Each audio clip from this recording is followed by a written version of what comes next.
Commitment ছিল আমরা একদম শেষ পর্যন্ত খেলাটাকে নিয়ে যাব। সো আমরা একদম শেষ বল পর্যন্ত ওয়েট করছি। সো আমরা খুব হ্যাপি যে আমরা উইন হয়েছি এবং সিরিজ লেভেল করে আমরা দেশে যাচ্ছি। আমাদের আসলে সবার যে কমিটমেন্ট ছিল আমরা একদম শেষ পর্যন্ত খেলাটাকে নিয়ে যাব। সো আমরা একদম শেষ বল পর্যন্ত ওয়েট করছি যে 10 উইকেট নেওয়ার পর আমরা ম্যাচটা জিতেই বের হবো। সো এটা আমাদের সবার মধ্যে একটা কমিটমেন্ট ছিল, তাই অনেক সম্ভব হয়েছে জিতে। আমাদের আসলে এটা আমাদের ডু অর ডাই ম্যাচ হিসেবেই আমরা ধরে নিয়েছিলাম যে আমরা প্রথম ম্যাচটা হেরে গিয়েছি। সো এটা আমাদের কামব্যাক ম্যাচ ছিল। সো এটা আমাদের সিরিজ লেভেল হয়েছে। সো আমরা খুব হ্যাপি যে আমরা উইন হয়েছি এবং সিরিজ লেভেল করে আমরা দেশে যাচ্ছি। আসলে এজ এ ব্যাটসম্যান হিসেবে আমার কাজ সবসময় চেষ্টা করি যে যেখানেই খেলি পারফর্ম করার।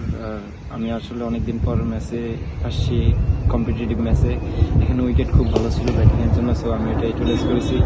আর বোলিংটা আসলে আমি সবসময় চেষ্টা করি নেটে সবসময় বোলিং করার। তো এখন অপরচুনিটি আসছে ম্যাচে বোলিং করার, সো আমি জাস্ট নেটে যেগুলো বোলিং করছি ম্যাচে ওইভাবে আর কি নিজের প্ল্যান অনুযায়ী বোলিং করে সাকসেস হয়েছে। হ্যাঁ অবশ্যই, কারণ এটা আমার ফার্স্ট ক্লাস 5 উইকেট। সো আমি বলবো যে এটা আমার ক্যারিয়ারের সেরা বোলিং এবং আমার ক্যারিয়ারের one of the best match আমরা উইন হয়েছি।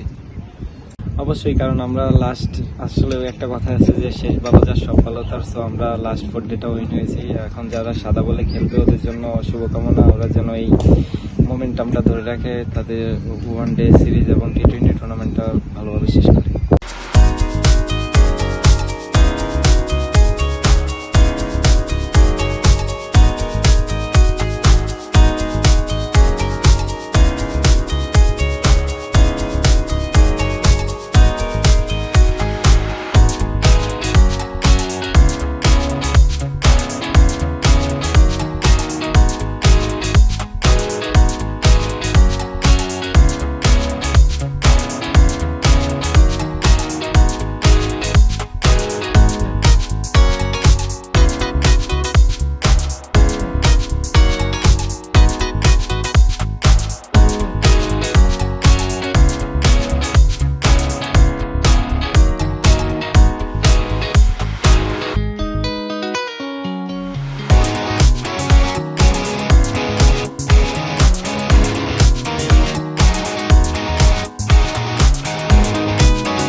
আমাদের আসলে সবার যে কমিটমেন্ট ছিল আমরা একদম শেষ পর্যন্ত খেলাটাকে নিয়ে যাব। সো আমরা একদম শেষ বল পর্যন্ত ওয়েট করছি যে 10 উইকেট নেওয়ার পর আমরা ম্যাচটা জিতেই বের হবো। সো এটা আমাদের সবার মধ্যে একটা কমিটমেন্ট ছিল, তাই অনেক সম্ভব হয়েছে জিতে।